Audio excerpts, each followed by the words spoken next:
নমস্কার বন্ধুরা, কেমন আছেন আপনারা? শুভ দুপুরের অনেক অনেক শুভেচ্ছা জানিয়ে শুরু করছি আজকের পর্বে। বন্ধুরা, দুপুরে রান্নাবান্না নিয়ে চলে এসেছি।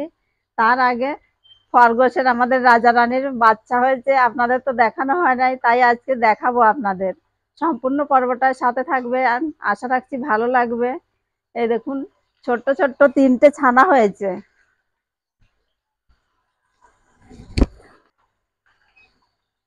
আয় আয় আয় আয় আয় আয়, এই যে এই যে, চলে আয়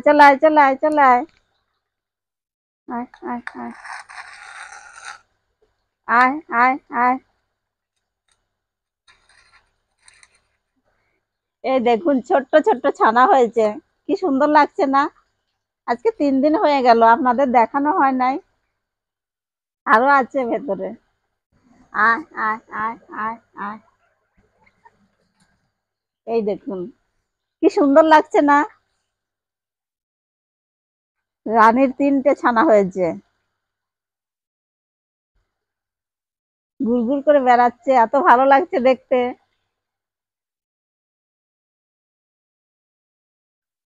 তাহলে কতগুলো হয়ে গেল দেখুন আমাদের নতুন বন্ধুরা।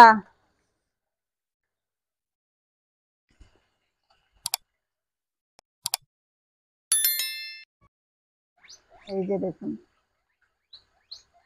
মায়েদের মতনই হয়েছে।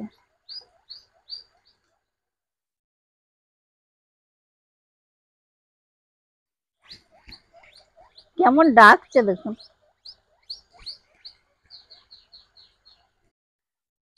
ওদের নিয়ে এতক্ষণ খেলা করলাম, এখন রান্নার জায়গায় চলে যাব। আর রাজা রানী কত বড় বড় হয়ে গেছে না, আগে কত ছোট ছোট নিয়ে এসছে, এই কদিনেই কত বড় বড় হয়ে গেল।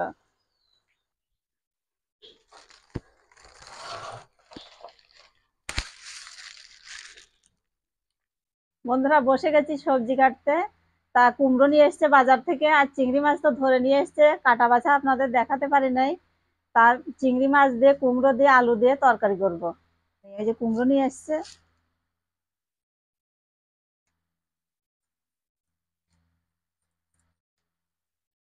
আর চিংড়ি কিন্তু একদম ছোট নয়, বড় বড় চিংড়ি নিয়ে এসছে।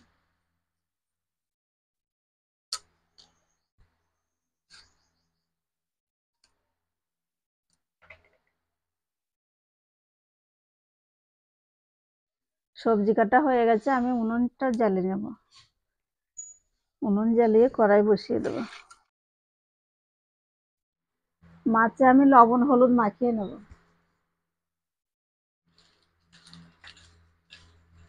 এক একটা চিংড়ি মাছের সাইজ কি!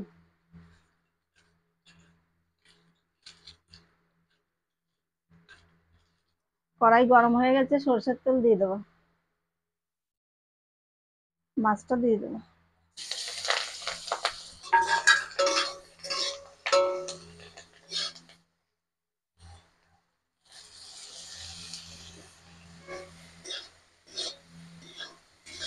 চিংড়ি মাছটা ভাজা হয়ে গেছে, তুলে নেব।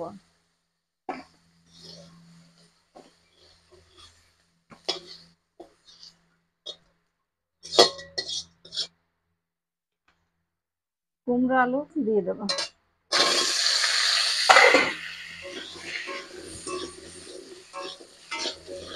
পরিমাণ মতো লবণ দিয়ে দিলাম।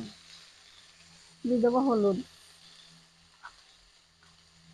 আর লঙ্কা গুঁড়িটা একটু পরে দিচ্ছি।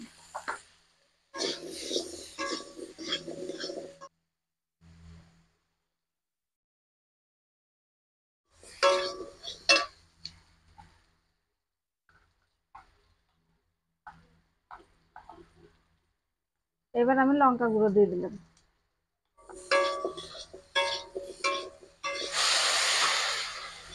লঙ্কা গুঁড়ো দেওয়ার পরে মশলাটা পুড়ে যাবে, ওই জন্য একটু জল দিয়ে দিলাম, সামান্য একটু।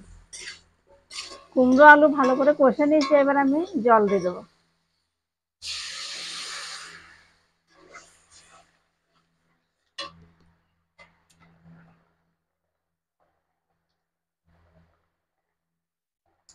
চিংড়ি মাছ দিয়ে দিলাম।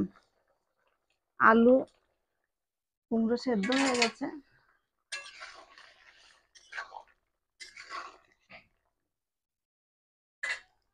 এবার আমি ঢালবো তরকারি।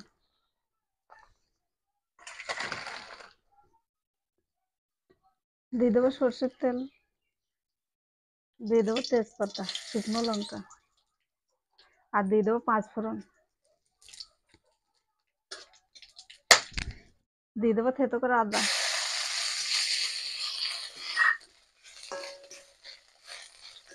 এবার দিয়ে দেবো টমেটো, টমেটোর মধ্যে সামান্য একটু লবণ দিয়ে দিলাম। এবার দিয়ে দেবো জিরে গুঁড়ো, দিয়ে দেবো ধনে গুঁড়ো, এবার দিয়ে দেবো স্বাদ মতো চিনি। কুমড়োর তরকারি একটু চিনি দিতেই হবে, তা নাহলে ভালো লাগবে না। মশলাটা কষে নিয়েছি, এবার তরকারিটা ঢেলে দেবো।